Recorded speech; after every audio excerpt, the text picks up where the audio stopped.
Hello friends, in this video I will discuss about LeetCode problem number 909, snakes and ladders. Let's get into the problem. Forget about the 2D dimensional array that they have mentioned because that will just confuse you. Let's just think about the game. In this game, you are given two kinds of boxes. One is empty boxes and one are boxes with snakes or ladders. Snakes and ladders are same here. What they do, they send you to a new position. Say for example, I say you, I want to go to position 3. You say, yes, you have to go to 3. I say I have to go to 4. You say you have to go to 4. But when I say I have to go to position 2, what do you say? You say you have to go to position 15. Why? Because at 2 there is a ladder. How do you say this?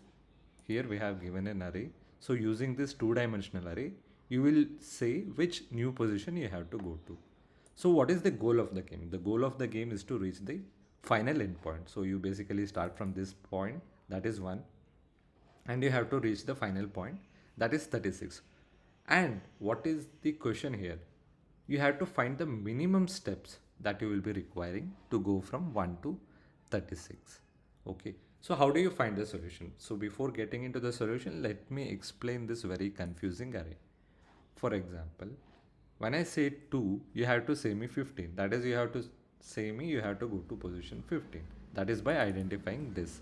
But it is not straightforward, right? To get into this. How do you identify this is 2 and this is actually 17 and this is actually 14? But how do you do this? Let me get how you can get this. Forget about this style of array. Forget about this. Let's just get into a normal array. Okay, in a normal array, the positions are very simple. This is the row 0, this is row 1, this is row 2, and this is similarly column 1, column 0, 1, 2. So how do you find this out? Basically, let's take a random number. Let's take 5 for example. Since this is 1 index, how do we do? The row is just equal to whatever is the length. We will divide that. Say for example, 5 minus 1 divided by whatever is the length, that is 3. You will get the row number. In this case, it will just be equal to the first row and it will also equal to the first column. This is a simple technique if everything is straightforward. Similarly, if you want to get 8, it is in the second row and the first column, right? This. So if this was straightforward, this is how you get. But in this problem, they are not using a straightforward style, they are using a different style. So one more additional logic that you have to use, that is, they have given it in a very reverse style. For example, this row is straightforward, this row is also okay. I have written it reverse. This will be 7, this will be 8, and this will be 9.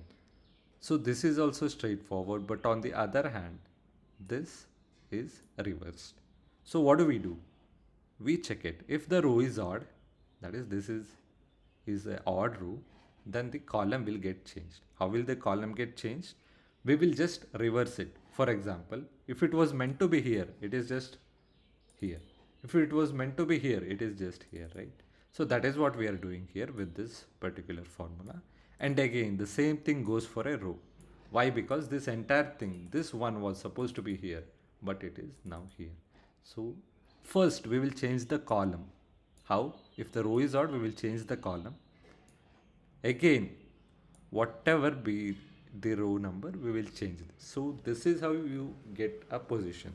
Say if I say 15, you will use this particular formula and you will find out which row and which column in this particular confusing 2D array, and then you will say me 15. Similarly, if I say 17, you will use this particular formula and you will say me the new number. Okay. So this is how it works. Without further ado, let's get into how we can actually solve this problem. Okay. First, you are at the position 1. What are the new positions that you will actually be able to reach from 1? Since the dice has a 6 number, you will be able to reach 2, 3, 4, 5, 6. Let's write it down and put this into an array. Okay. First we just had 1. Now we have 2, 3, 4, 5, 6, 7. But 2, is it really 2? No, it's not 2, right? It is 15. How do we get that? We get from this array. So what do? Instead of writing out 2, we just write 15 in this place. What do? We write 15 in this place. Let's not confuse BFS. BFS is nothing. What do? You remove the first position and you will just add whatever the new positions are. From 15, what are the new positions that you can reach? From 16 is the new position, 17 is the new position, 18 is the new position, 19, 20 and 21. These are the new position, but is 17 really 17? No, you will just change it to 13. Now again, you will change, again you will remove the first element from the array or the array list, and you will write out what are the new positions that you can reach from 3.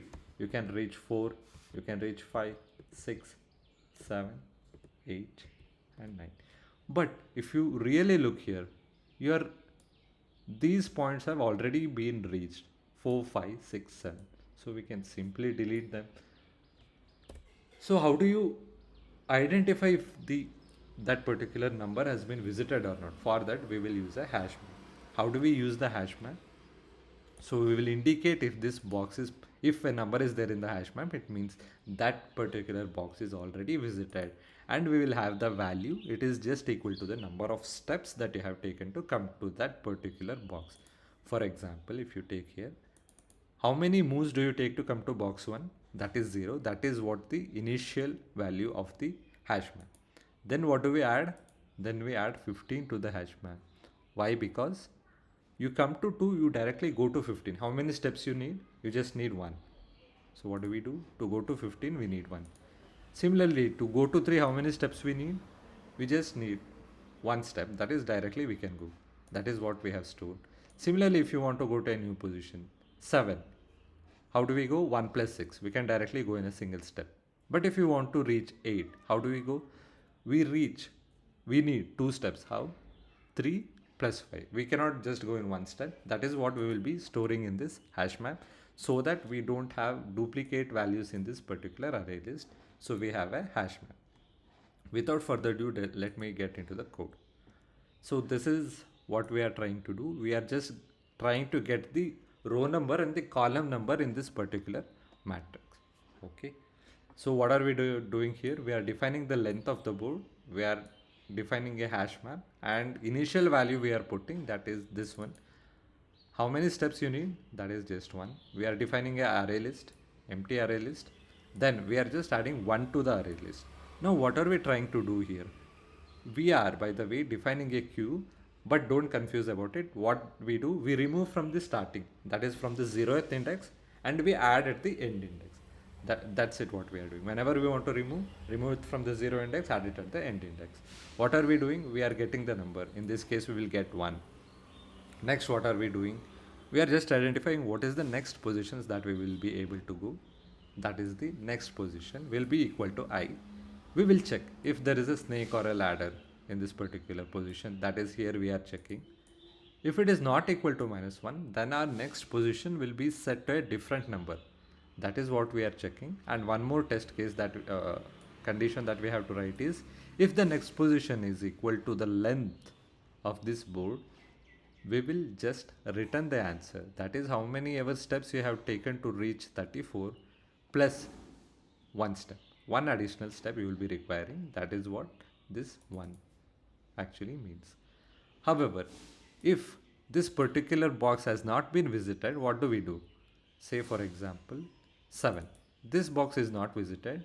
So how many ever steps we took to reach 1 plus 1? We just add. Similarly 8. How many ever steps we took to reach 3 plus 1? That is what we are adding. And we also add that to the array list. The same process gets repeated itself until this edge case, or if this particular array has nothing. If the array has nothing, that means we are not able to reach the final end position. There is some loop within the particular array, and we will be returning -1. Okay, so that's it in this video, my friends. Please do like and subscribe.